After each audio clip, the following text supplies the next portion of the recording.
ओम शांति। प्यारे रूहानी भाई बहनों, आज की मुरली 20 मार्च 2026 के मंथन में आपका स्वागत है। आज हम एक ऐसे रूहानी रहस्य पर बात करने वाले हैं जो सदियों से हमारे मन में एक अजीब सा डर पैदा करता आया है। ओम शांति। आप सभी श्रेष्ठ और भाग्यवान आत्माओं का आज के इस रूहानी सफर में बहुत बहुत स्वागत है। और मैं समझता हूं कि आज की चर्चा बहुत ही दिल को छूने वाली होगी। जी बिल्कुल। तो आज हम 84 लाख योनियों के डर और उसकी जगह 84 जन्मों के सत्य को समझेंगे। यह एक ऐसा मंथन है जो खुद को देखने का हमारा नजरिया ही पूरी तरह से बदल देगा। सच में ये विषय बहुत ही गहरा है। अगर हम कुछ पल के लिए सोचें तो ये संगम युग का समय कितना अनमोल है। आप देखिए ना, ये वो बेला है जहां स्वयं भगवान जो सर्वशक्तिमान है वो हम साधारण रूहों से सीधे बात कर रहे हैं। हाँ, एक पिता के रूप में। इसलिए आज की चर्चा में आगे बढ़ने से पहले मेरा आप सभी रूहानी आत्माओं से ये निवेदन है कि हम अपने रोजमर्रा के संकल्पों को, जो भी दुनियावी उलझने हैं, उन्हें कुछ पल के लिए पूरी तरह शांत कर लें। ये आंतरिक ठहराव बहुत जरूरी है। जी, अपनी बुद्धि का तार सीधे परम धाम में बैठे शिव बाबा से जोड़ लें, ताकि उनके महावाक्यों की गहराई सिर्फ हमारे कानों तक नहीं बल्कि हमारी आत्मा के भीतर तक उतर सके। सच कहूं तो जब मन शांत होता है तभी ज्ञान टिकता है। तो आइए आज की मुरली के सार से इस प्यारे से मंथन की शुरुआत करते हैं। जी बिल्कुल, शुरू करते हैं। आज मीठे बाबा ने सार में एक बहुत ही स्पष्ट बात कही है। बाबा कहते हैं कि मीठे बच्चे, पुण्य आत्मा बनना है तो एक बाप को याद करो। याद से ही खाद निकलेगी, आत्मा पावन बनेगी। क्या बात है। यहाँ बाबा ने आत्मा की पवित्रता को खाद यानी एलॉय निकालने की प्रक्रिया से जोड़ा है। ये जो खाद शब्द है ना, ये हमारी आत्मा की पूरी यात्रा को बहुत ही सुंदरता से समझा देता है। वो कैसे? मतलब इसे हम व्यवहारिक रूप में कैसे समझ सकते हैं? जैसे हम लौकिक दुनिया में देखते हैं कि जब सच्चे सोने में कोई दूसरी धातु, कोई अलॉय मिला दी जाती है तो उसकी चमक तो कम होती ही है, साथ ही उसकी असली कीमत भी बहुत घट जाती है। जी, सोना मैला हो जाता है। बिल्कुल। हमारी आत्मा भी आदिकाल में यानी सतयुग में एकदम 24 कैरेट सच्चे सोने की तरह सतोप्रधान थी, एकदम शुद्ध, ऊर्जा से भरपूर। हाँ, वो हमारा असली स्वरूप था। लेकिन 63 जन्मों की इस लंबी यात्रा में देह अभिमान, अनेक विकारों और नकारात्मक कर्मों की जो खाद है वो इसमें धीरे धीरे मिलती गई। अब वह आत्मारूपी सोना मैला हो गया है। तो अब इसे दोबारा शुद्ध कैसे किया जाए? इसे शुद्ध करने का सिर्फ एक ही रूहानी तरीका है और वो है याद की अग्नि। ये बात सुनते ही मेरे मन में आज की लौकिक दुनिया का एक बहुत ही जाना माना उदाहरण आ रहा है। जैसे आजकल हम सभी स्मार्टफोन इस्तेमाल करते हैं। जी, स्मार्टफोन का उदाहरण बहुत सटीक रहेगा यहाँ, है ना? जब फोन एकदम नया होता है, बिल्कुल सतयुगी आत्मा की तरह, तो वो बहुत तेज चलता है। उसकी बैटरी लाइफ भी कमाल की होती है। हाँ, वो कभी हैंग नहीं होता। बिल्कुल। लेकिन समय के साथ उसमें फालतू की एप्स, वायरस और बैकग्राउंड डेटा डाउनलोड हो जाता है और फिर वो उसकी बैटरी को धीरे धीरे चूसने लगता है। एकदम सही तुलना है ये जो वायरस और फालतू ऐप्स हैं, यही तो हमारे 63 जन्मों की खाद और पाप कर्म है। जी, अब उस फोन को दोबारा ठीक करने के लिए हमें उसे फैक्ट्री रीसेट करना पड़ता है। तो मैं सोच रही थी कि शिव बाबा की ये जो याद की यात्रा है, क्या ये हमारी आत्मा का रूहानी फैक्ट्री रीसेट नहीं है? वाह, ये बहुत ही सुंदर विचार है। बिल्कुल यही प्रक्रिया है। और सबसे खूबसूरत बात पता क्या है? क्या? लौकिक दुनिया में सुनार सोने को शुद्ध करने के लिए उसे भयंकर आग में तपाता है। वो एक बहुत कठोर प्रक्रिया होती है। हाँ, दुनियावी मान्यताओं में भी पाप धोने के लिए अक्सर कठोर तपस्या या शारीरिक कष्ट की ही बात की जाती है। देखिए, शिव बाबा की ये जो याद की अग्नि है ना, ये कोई कष्ट देने वाली आग नहीं है। ये विशुद्ध प्रेम है। मतलब इसमें कोई सजा नहीं है? बिल्कुल नहीं। ये एक पिता और बच्चे के बीच का वो गहरा कनेक्शन है जहां सिर्फ बाबा के प्यार में बैठने से ही आत्मा के सारे वायरस, सारे जन्म जन्मांतर के पाप बहुत ही सहजता से भस्म हो जाते हैं। ये कोई सजा नहीं बल्कि एक बेहद सुखदायी अनुभूति है। ये सच में बहुत राहत देने वाली बात है। लेकिन कई बार ऐसा होता है कि इसी सुखदायी यात्रा में चलते चलते व्यवहारिक जीवन में हमारी बुद्धि बुरी तरह उलझ जाती है। जी, परिस्थितियों के कारण ऐसा हो जाता है। हाँ, और इसी उलझन पर आज बाबा ने एक बहुत ही महत्वपूर्ण प्रश्न पूछा है। प्रश्न है कि कौन सी स्मृति रहे तो कभी भी किसी बात में मूंझ नहीं सकते, यानी कंफ्यूज नहीं हो सकते। और बाबा ने खुद ही इसका बहुत गहरा उत्तर दिया है। उत्तर है ड्रामा की स्मृति। बनी बनाई बन रही, अब कुछ बननी नहीं। यहाँ मैं एक बात रखना चाहूंगी। बौद्धिक स्तर पर ये बनी बनाई बन रही का मंत्र बहुत अच्छा लगता है। जी, सुनने में बहुत शांति देता है। लेकिन प्रैक्टिकल जीवन में मान लीजिए मंगलवार की सुबह अचानक आपके व्यापार में भारी नुकसान हो जाए जी। या आपका कोई बहुत करीबी इंसान आपको धोखा दे दे। तब स्थिति बहुत अलग होती है। बिल्कुल। तब ये स्वीकार करना कि ये तो फिक्स ड्रामा है, ऐसा लगता है जैसे हम खुद को लाचार महसूस कर रहे हों। तो हम इस सिद्धांत को बिना असहाय महसूस किए एक ढाल की तरह कैसे इस्तेमाल कर सकते हैं? ये बहुत ही स्वाभाविक और गहरा सवाल है, और यहीं पर हमें ड्रामा के असली विज्ञान को समझना होगा। आप देखिए ना, ड्रामा को स्वीकार करने का मतलब कर्महीन होना या हार मान लेना बिल्कुल भी नहीं है। तो फिर इसका असली मतलब क्या है? जब आपके साथ कोई धोखा होता है या नुकसान होता है, तो आपका मन क्या सोचता है? वो क्यों, कैसे, इसने ऐसा क्यों किया? इन सवालों के भंवर में फंस जाता है। हाँ, हम उसी बात को बार बार सोचते रहते हैं। और ये मानसिक उथल पुथल आपकी बहुत सारी ऊर्जा, आपकी रूहानी बैटरी पूरी तरह खत्म कर देती है। सही कहा, हम एकदम थक जाते हैं अंदर से। लेकिन जब हम कहते हैं कि बनी बनाए बन रही, तो हम उस परिस्थिति के प्रभाव को एक फुल स्टॉप लगाते हैं। हम ये स्वीकार करते हैं कि जो बीत गया वो एक्यूरेट था। मतलब हम अतीत से लड़ना बंद कर देते हैं। जी, इससे हम लाचार नहीं होते, बल्कि हमारी वो ऊर्जा जो पश्चाताप या क्रोध में बर्बाद होने वाली थी, वो बच जाती है। और फिर हम उस बची हुई ऊर्जा को अपने अगले श्रेष्ठ कर्म यानी पुरुषार्थ में लगा पाते हैं। तो मैं समझता हूं कि ड्रामा शब्द हमें चिंता से मुक्त करके वर्तमान में और ज्यादा कर्मठ बनाता है। यानी ये लाचारी नहीं है, बल्कि व्यर्थ संकल्पों को रोकने का सबसे शक्तिशाली ब्रेक है। ये बात तो नजरिया ही बदल देती है। जी बिल्कुल। कई बार जो बहुत अच्छे पुरुषार्थी आत्माएं हैं, वो भी इस बात में मूंझ जाती हैं कि पता नहीं ये हमारा अंतिम 84वां जन्म है या नहीं। हाँ, ये सवाल बहुतों के मन में आता है, और बाबा इसी व्यर्थ के संशय से हमें बाहर निकालते हैं।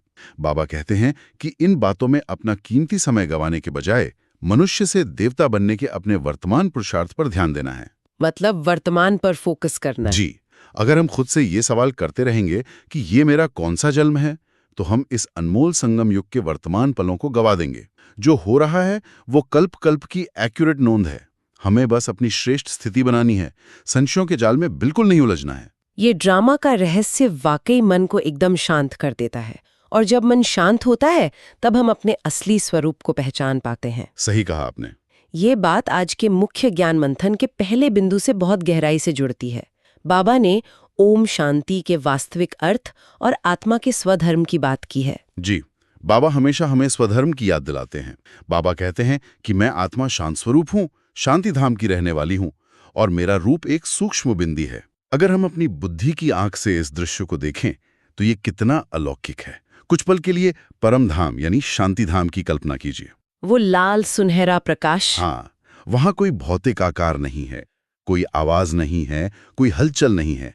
वहां सिर्फ एक अनंत सुनहरी लाल प्रकाश है, और उसमें चमकती हुई अनगिनत रूहानी बिंदियां हैं। जैसे तारों से भरा हुआ कोई आसमान हो। बिल्कुल, जैसे एक विशाल और शांत बिंदियों का झाड़ हो।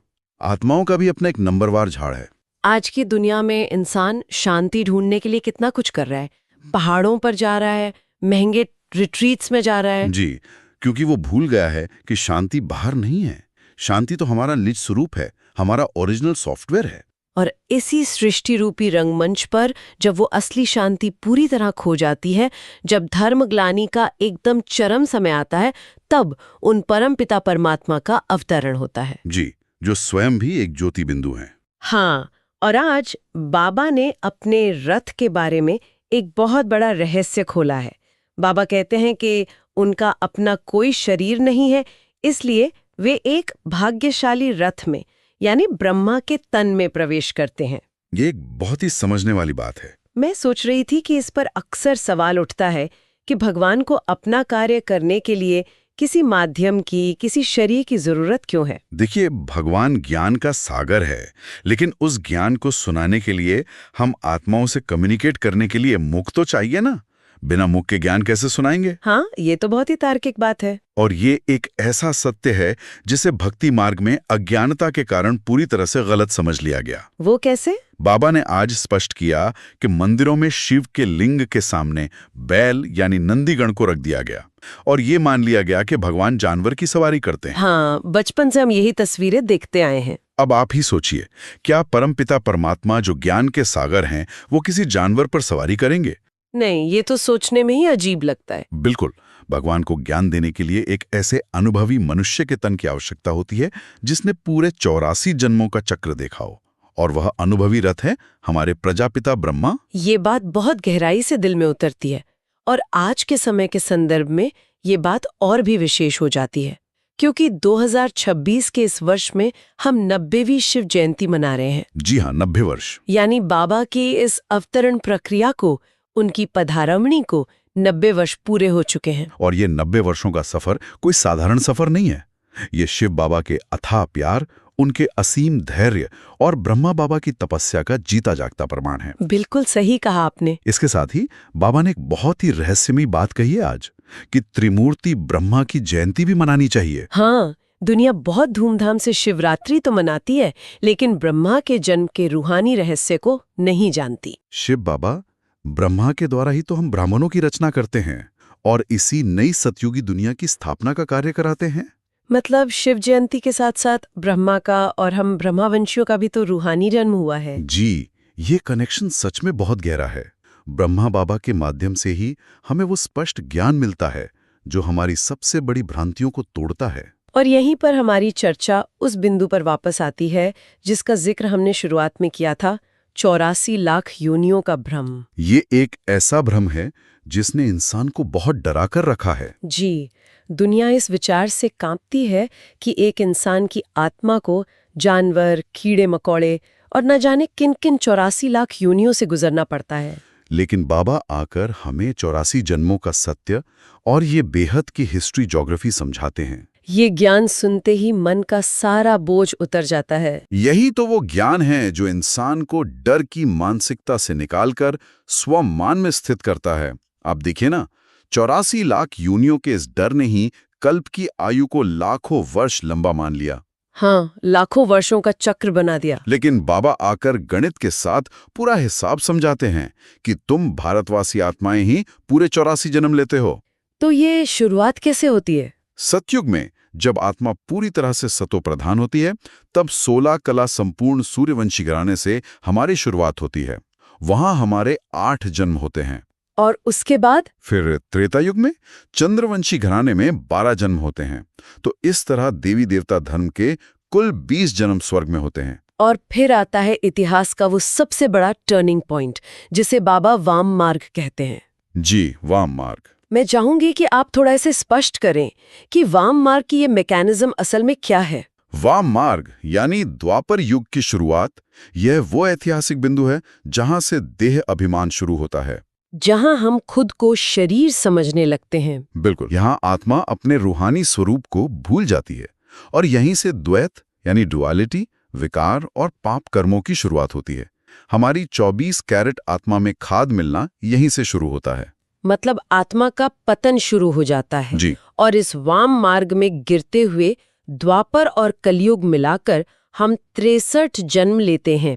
इस तरह 21 जन्म सतयुग त्रेता के और 63 जन्म द्वापर कलयुग के, कुल 84 जन्मों का चक्र पूरा होता है। इसे और स्पष्ट करने के लिए बाबा ने आज बहुत ही सुंदर तुलनात्मक गणित भी दिया है। हाँ, बाबा ने बहुत सटीक हिसाब दिया है। जैसे बाबा कहते हैं कि गुरु नानक देव जी को आए लगभग 500 वर्ष हुए हैं, तो उनके अनुयायियों के करीब 12 से 14 जन्म हुए होंगे। बिल्कुल। इसी तरह क्रिश्चियन धर्म को आए 2000 वर्ष हुए हैं, तो उन आत्माओं के लगभग 60 पुनर्जन्म हुए होंगे। जी, ये गणित एकदम स्पष्ट करता है कि पूरे 84 जन्म सिर्फ और सिर्फ आदि सनातन देवी देवता धर्म वाली प्राचीन आत्माएं ही ले सकती हैं। और जब हमें ये रूहानी गणित समझ आता है तो हम लाचारी महसूस नहीं करते, बल्कि एक रूहानी नशा चढ़ जाता है कि हम ही वो आदि देव आत्माएं हैं। सही कहा। लेकिन इसके साथ ही बाबा हमें हमारी भक्ति मार्ग की भटकन का आईना भी दिखाते हैं। हाँ, वो भी तो हमारी ही कहानी है। बाबा बताते हैं कि जब हमें ये ज्ञान नहीं था तो द्वापर से लेकर हम दर दर धक्के खाते रहे। कभी हमने तत्वों की पूजा की तो कभी किसी मनुष्य के शरीर की। और सन्यासियों की भी तो बात आती है इसमें। जी, यहाँ तक कि सन्यासियों ने कह दिया शिवोहम, यानी मैं ही शिव हूँ, और अज्ञानता के कारण माताएं उनकी भी पूजा करने लगी। आज बाबा ने बहुत प्यार और आत्मीयता से कहा कि हमने भी बहुत पूजा की है। ये वाक्य बहुत गहरा है। शिव बाबा ब्रह्मा बाबा के खुद के अनुभवों के माध्यम से बताते हैं कि कैसे अज्ञानता में वे भी फल चढ़ाते थे, लोटी चढ़ाते थे। हाँ, ब्रह्मा बाबा ने भी तो पूरी भक्ति की थी। लेकिन शिव बाबा कहते हैं कि ये सब भी ड्रामा में होना ही था, क्योंकि जब बच्चे भटक जाते हैं, दुखी हो जाते हैं, तब ज्ञान और प्यार का सागर स्वयं आकर हम सब की सद्गति करते हैं। और वो सद्गति होती कैसे है? कैसे होती है? वो होती है डैडे यानी ग्रैंडफादर से मिलने वाले वर्सेस से, इनहेरिटेंस से। ये बहुत ही दिलचस्प कॉन्सेप्ट है। भगवान को अक्सर दुनिया पिता या मालिक कहती है, लेकिन बाबा खुद को हमारा दादा, ग्रैंडफादर कहते हैं। जी। मैं हमेशा सोचती हूँ कि इस ग्रैंडफादर वाले रिश्ते की जो मनोवैज्ञानिक डायनामिक्स है, वो असल में क्या है? ये बहुत ही सूक्ष्म और सुंदर बात है। आप लौकिक दुनिया में भी देखिए, एक पिता के साथ बच्चे का रिश्ता अनुशासन और अपेक्षाओं का होता है। पिता अक्सर सख्त होता है। हाँ, पिता से थोड़ा डर भी लगता है। लेकिन दादा के साथ रिश्ता पूरी तरह से लाड़ प्यार और बिना शर्त स्वीकृति का होता है।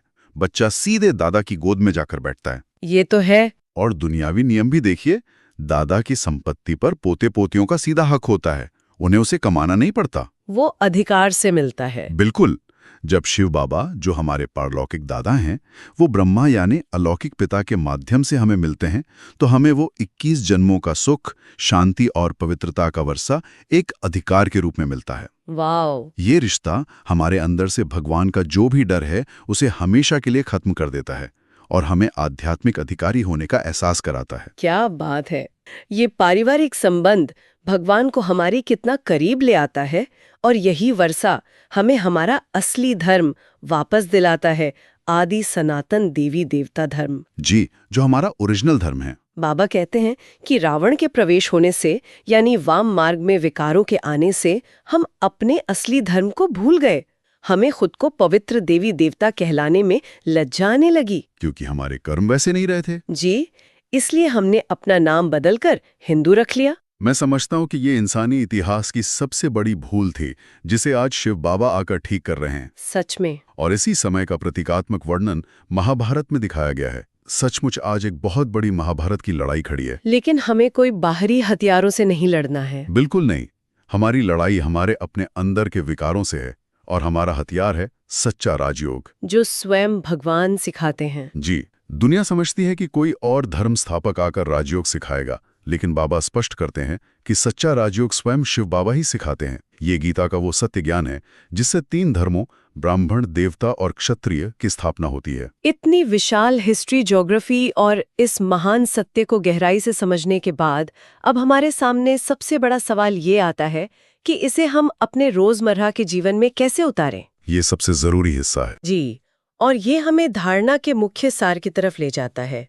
धारणा का पहला बिंदु बाबा ने दिया है कि हर एक के निश्चित पाठ को जान, सदा निश्चिंत रहना, बनी बनाई बन रही ड्रामा पर अडोल रहना है। जैसा हमने पहले भी चर्चा की थी, ये धारणा हमारे जीवन की सबसे बड़ी सुरक्षा प्रणाली है, एक सिक्योरिटी सिस्टम की तरह। वो कैसे काम करता है व्यवहारिक जीवन में? मान लीजिए आप ऑफिस में हैं या घर पर किसी रिश्ते में बहुत तनाव चल रहा है और सामने वाला व्यक्ति बहुत ही अनुचित व्यवहार कर रहा है, गुस्सा कर रहा है। ऐसा तो अक्सर होता है। उस वक्त ये स्मृति रखना कि इस आत्मा का भी ड्रामा में यही फिक्स पार्ट है।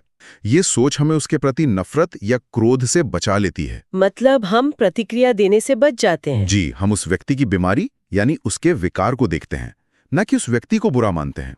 ये समझ हमें हलचल से निकारकर एकदम अडोल बना देती है। बिल्कुल सही कहा। और धारणा का दूसरा बिंदु है, इस छोटे से संगम युग पर बाप से पूरा वर्षा लेना है। याद के बल से खाद निकाल, स्वयं को कौड़ी से हीरे जैसा बनाना है, मीठे झाड़ के सैपलिंग में चलने के लायक बनना है। आप देखिए ना, इस संगम युग का एक एक सेकंड कितना कीमती है। हाँ, समय बहुत तेजी से बीत रहा है। 63 जन्मों की खाद के कारण कौड़ी के समान एकदम मूल्यहीन हो चुके थे, लेकिन अब बाबा की शीमत पर चलकर, उस रूहानी प्यार की अग्नि में बैठकर हमें फिर से हीरे जैसा मूल्यवान बनना है। वो जो नया झाड़ लग रहा है, जी, सतयुग का जो नया मीठा झाड़ लग रहा है, उसकी जो सैपलिंग तैयार हो रही है, उसमें शामिल होने के लिए हमें खुद को दैवी गुणों से सजाना ही होगा। और इन दैवी गुणों को धारण करने और याद को निरंतर बनाए रखने के लिए आज बाबा ने हमें एक बहुत ही शक्तिशाली वरदान दिया है। वरदान तो बाबा की विशेष पालना है। बाबा का वरदान है, एक बाप की याद में सदा मगन रहे, एक रस अवस्था बनाने वाले साक्षी दृष्टा भव। साक्षी दृष्टा भव। बाबा आगे समझाते हैं कि अभी ऐसे पेपर आने हैं जो संकल्प स्वप्न में भी नहीं होंगे, परंतु आपकी प्रैक्टिस ऐसी होनी चाहिए जैसे हद का ड्रामा साक्षी होकर देखा जाता है, हर पाठ साक्षी दृष्टा होकर देखो, एक रस अवस्था हो। ये अवस्था आज के समय की सबसे बड़ी पुकार है। लेकिन यहाँ एक बहुत ही गहरी और संवेदनशील उलझन सामने आती है। मैं पूछना चाहूंगी कि बाबा कहते हैं साक्षी होकर देखो, यानी डिटैच्ड ऑब्जर्वर बनो। जी। लेकिन मान लीजिए कोई हमारी अपनी बेहद स्नेही आत्मा है, हमारा कोई परिवार का सदस्य है जो किसी गहरी शारीरिक या मानसिक पीड़ा से गुजर रहा है। ऐसे समय में साक्षी होना बहुत मुश्किल लगता है। हाँ, उस वक्त साक्षी होकर देखने का मतलब क्या ये नहीं लगेगा कि हम पत्थर दिल हो गए या हमारे अंदर करुणा ही नहीं बची? दुनिया तो यही कहेगी। ये बहुत ही खूबसूरत और जरूरी सवाल है, और यहीं पर हमें सहानुभूति यानी एम्पैथी और करुणा यानी कंपैशन के बीच के रूहानी अंतर को गहराई से समझना होगा। दोनों में क्या अंतर है रूहानी नजर से? जब हम किसी के दुख में दुखी हो जाते हैं, उसके साथ रोने लगते हैं, तो वो एम्पैथी है। ऐसा है जैसे कोई दलदल में डूब रहा है और हम भी भावना में बहकर उसके साथ दलदल में कूद गए। तो अब हम दोनों फंस गए। बिल्कुल, अब हम दोनों डूबेंगे। साक्षी दृष्टा होने का अर्थ प्रेम की कमी नहीं है। इसका अर्थ है किनारे पर मजबूत जमीन पर खड़े रहना, जिसे बाबा एक रस अवस्था कहते हैं, और उस डूबते हुए इंसान को रस्सी फेंकना। वाह, ये बहुत ही स्पष्ट उदाहरण है। जब कोई स्नेही आत्मा कष्ट में हो तो उसे हमारे आंसुओं या हमारी घबराहट की जरूरत नहीं होती। उसे हमारे शांत, शक्तिशाली और रूहानी प्रकंपनों की जरूरत होती है। वाइब्रेशंस की जरूरत और होती है। वो हम रोते हुए तो नहीं दे सकते। जी नहीं, हम वो शक्ति तभी दे सकते हैं जब हम खुद शिव बाबा की याद में पूरी तरह मगन हो। बाबा की याद वो लंगर है, वो एंकर है जो हमें भावनाओं के तूफान में बहने से रोकती है और हमें सच्चा मसीहा बनाती है। इस स्पष्टीकरण वाकई आंखें खोलने वाला है। मतलब साक्षी होने का अर्थ भावनाओं से भागना नहीं है, बल्कि शक्ति का स्रोत बनना है, ताकि हम असल में मदद कर सकें। बिल्कुल, तभी हम सच्चे मददगार बन सकते हैं। और इसी मजबूत अवस्था को पक्का करने के लिए आज का स्लोगन है, दृढ़ निश्चय से अपने भाग्य को निश्चित कर दो तो सदा निश्चिंत रहेंगे। अगर हम ध्यान दें तो ये स्लोगन सीधे तौर पर आज के वरदान और धारणा के ड्रामा वाले बिंदु से जुड़ा हुआ है। हाँ, सब कुछ आपस में कनेक्टेड है। निश्चय ही वो कंक्रीट की नींव है जिस पर हमारी निश्चिंत अवस्था की इमारत खड़ी होती है। जब हमें अपने परलौकिक दादा पर, इस कल्याणकारी ड्रामा पर और अपने श्रेष्ठ भाग्य पर 100% दृढ़ निश्चय होता है, तभी हम परिस्थितियों को साक्षी होकर देख सकते हैं। और अगर थोड़ा सा भी डाउट हो तो? जहां संशय की एक दरार भी होती है, वहां डर और हलचल जरूर पैदा होती है। और यही बात अव्यक्त बाप दादा के आज के इशारों में भी बहुत ही रूहानी तरीके से बताई गई है। बाप दादा के इशारे तो हमेशा हमें उड़ने की शक्ति देते हैं। अव्यक्त इशारा है, निश्चय के फाउंडेशन को मजबूत कर सदा निर्भय और निश्चिंत रहो। बाबा कहते हैं कि कोई भी कर्म करने के पहले ये स्मृति रखो कि विजय तो हमारी हुई पड़ी है। ये स्मृति मनोविज्ञान के स्तर पर बहुत बड़ा बदलाव लाती है।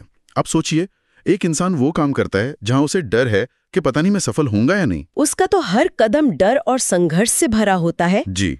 लेकिन हम ब्राह्मण आत्माओं को बाबा स्मृति दिलाते हैं कि विजय तो हमारी हुई पड़ी है। हम अनेक कल्प विजयी बने हैं, विजय मारा में पिरोए गए हैं। मतलब सफलता गारंटीड है। बिल्कुल, हम सफलता पाने के लिए कर्म नहीं कर रहे हैं, हम अपनी निश्चित सफलता के नशे में कर्म कर रहे हैं। बना बनाया ड्रामा रिपीट हो रहा है।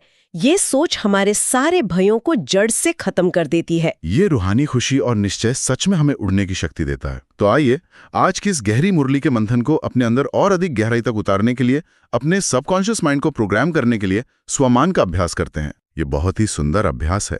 आप सभी रूहानी आत्माएं जहां भी हैं, कुछ पल के लिए अपने शरीर, अपने रोल और बाहरी दुनिया के भान को पूरी तरह भूल जाएं।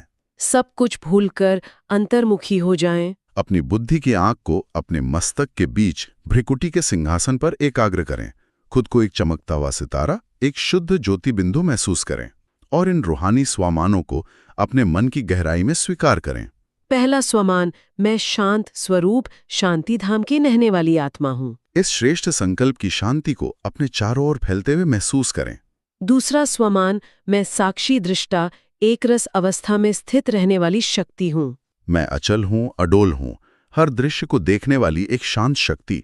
तीसरा स्वमान, मैं आदि सनातन देवी देवता धर्म की श्रेष्ठ आत्मा हूँ। अपने उस सतयुगी 16 कला संपूर्ण देव स्वरूप को स्मृति में लाएं। चौथा स्वमान, मेरी विजय निश्चित है, मैं सदा निश्चिंत और निर्भय हूँ। इस निश्चय के नशे में खुद को भरपूर कर लें। इन श्रेष्ठ प्रकंपनों को अपनी आत्मा में पूरी तरह समा जाने दें। आज की इस याद की यात्रा ने हमें कितनी स्पष्टता और शक्ति दी है। सच में 90 वर्षों से शिव बाबा जिस अथाह प्यार और धैर्य के साथ हमें कौड़ी से हीरा बना रहे हैं, हमारे अंदर की खाद निकाल रहे हैं, उस परमपिता के प्रति हृदय की गहराइयों से कृतज्ञता निकलती है। बिल्कुल, बाबा का ये जो अव्यक्त प्यार है, ये शब्दों से परे है, इसे सिर्फ महसूस किया जा सकता है। आज की मुरली का हर एक महावाक्य हमें ये याद दिलाता है कि हम कितने भाग्यवान हैं जो स्वयं भगवान के बच्चे बने हैं, उनके वर्षे के अधिकारी बने हैं और इस बेहद के ड्रामा को इतनी बारीकी से समझ पाए हैं। जी, अगर आज की मुरली से आपको कोई विशेष प्रेरणा या स्वमान का अनुभव मिला हो, तो उसे अपने जीवन में धारण करें और दूसरों को भी प्रेरित करें। अपने विचार या अनुभव कमेंट में साझा करें ताकि अन्य आत्माओं को भी शक्ति मिले। याद रखें, हर शुभ संकल्प ही विश्व कल्याण की सेवा है। ओम शांति। ओम शांति।